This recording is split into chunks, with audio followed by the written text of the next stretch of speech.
Welcome back. This is part 9 of what happened to the Alien and Predator series. Aliens vs Predator Requiem. Even from the beginning of this film's production, I could tell that absolutely no effort was put into its creation. The film was obviously made just as a quick cash-in on the series' marquee value, expected to be profitable simply due to the fans feeling obligated to see the film out of some misguided brand loyalty towards the series. Instead of actual directors, the film was helmed by two computer graphics artists known as Colin and Greg Strauss, otherwise known as the Brothers Strauss. Never heard of them? Well, that's only because they've never made a movie before. The movie starts right where the last AVP left off. A chestburster emerges from a Predator corpse aboard the Predator mothership. The chestburster is a Predalien, an alien which is a hybrid of both an alien and a predator. The Predalien grows to adult size within a single cut and then begins attacking the predators on the ship. A predator shoots at it and like a total dumbass, it misses and blows a hole in the ship's hull, causing the ship to crash into the woods outside of Guttison, Colorado. The sole surviving predator, instead of activating its self-destruct like the predators do in every other movie, activates a distress signal before being killed as the Predalien and several facehuggers escape into the town. The distress signal somehow instantly crosses several light years of space to reach the predator homeworld, where the predators respond to the crisis by sending one single predator to erase the evidence of the crash and kill all the remaining aliens. And now just cue 90 minutes of aliens and predators running around causing misanthropic mayhem like monsters from an 80s teen slasher movie, while story and characters take a back seat, having no real significance to the film whatsoever. Oh sure, technically, the film does have some humans that in the broadest sense of the term you might call characters. It's just that it seems the film has taken classes from the Friday the 13th school of filmmaking, in that the characters, played by uninspired teenagers, are given absolutely no backstory whatsoever, and are made to be as thoroughly unlikable and uninteresting as possible, with their only contribution to the film is to be killed off in increasingly gory ways, often only moments after being introduced. And not to scare the audience or evoke sympathy for their demise, but rather to merely pander to the audience's lust for carnage. When I see a character die in this movie, I don't feel scared. I don't feel sympathy. I'm not even entertained. I feel nothing other than apathy. I simply do not care in the slightest if a character lives or dies. And that's the worst thing a movie can do. Make the viewer not care when they see a human being die. It's desensitizing. If anything, I feel disturbed by the fact that when I watch another person get their head bit off by a monster, I feel no emotion whatsoever. It is wrong to feel uninterested, indifferent, and bored when you see somebody die. But that's what this movie does to you. The acting in this movie is horrendous. And as for the dialogue, just listen to it. Hey, people are dying. We need guns. People are dying, we need guns? Is that even a fucking sentence?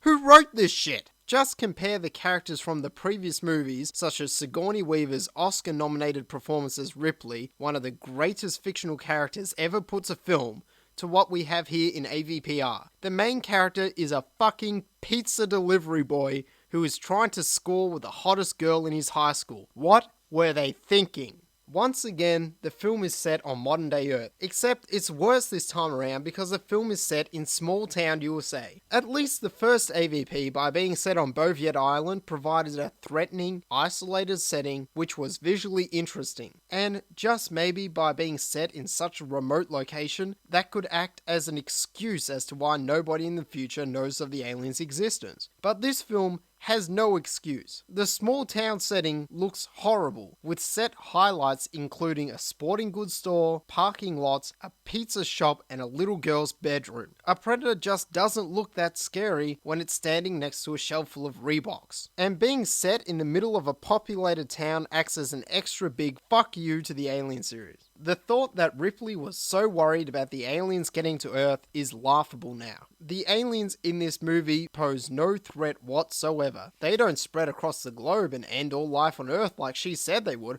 Oh no. They just sit around hiding in bushes and occasionally hiss at people. So many people in this film see the aliens and survive to tell the tale. And yet for some reason, nobody in the future knows of the aliens' existence. Why aren't the aliens common knowledge? This movie pisses all over the Alien series continuity. The aliens are the worst ever.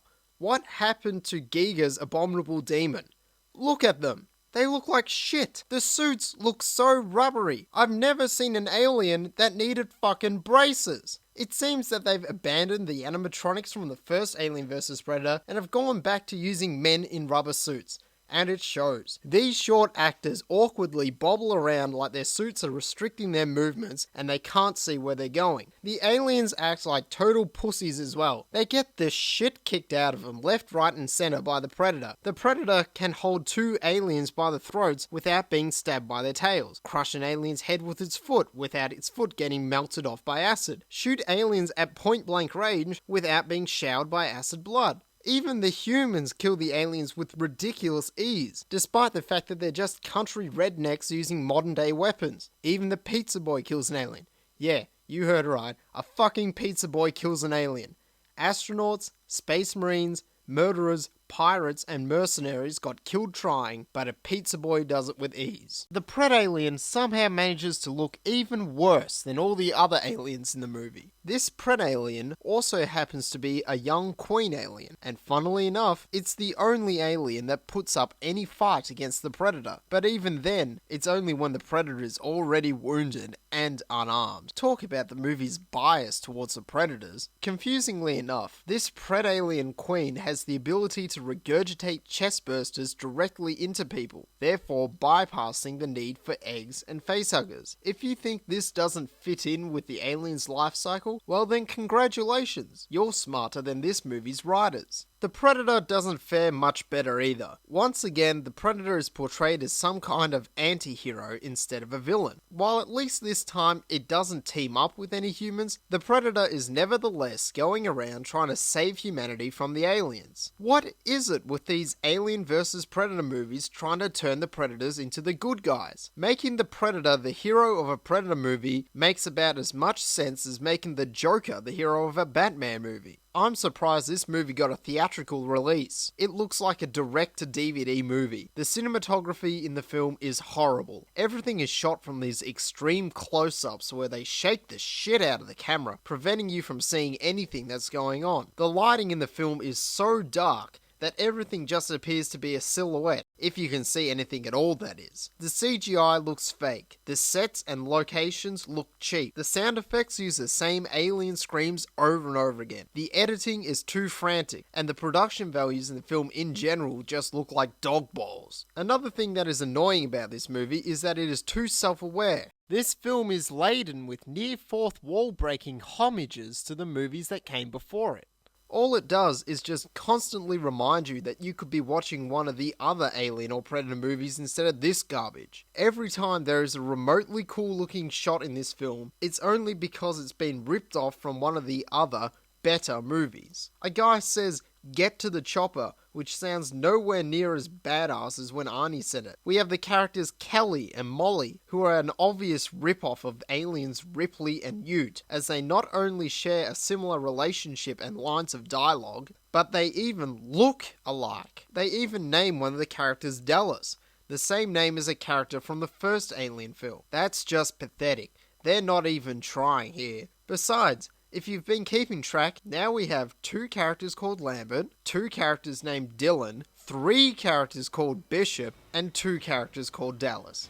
That's just confusing. I could just complain all day about this movie. Why do only the father and son notice when the Predator ship crashes just outside town? Why does the Predator skin a cop when it's supposed to be erasing evidence? Why do the aliens only hide around in the sewers of the town instead of spreading across the countryside? Why doesn't anyone in the town try to escape by just simply driving out of town? Why do they stop for guns in a gun store instead of just driving out of town? Why is only one Predator sent to deal with the alien infestation? Why does the government think it's okay to use a nuclear bomb on the town after only one single National Guard unit was defeated by the aliens? Why is the Predator taking off its gear when it fights the Pred-Alien? Why does the Pred-Alien just stand there when the Predator takes off its gear? Why does the military cover up this event? Why do the directors think we care about what happens to this annoying pizza boy? Why?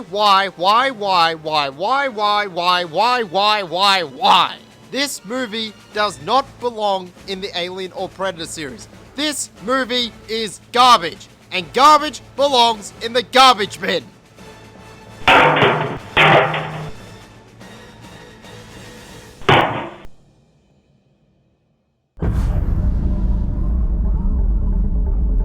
Tune in next week, we're looking at predators.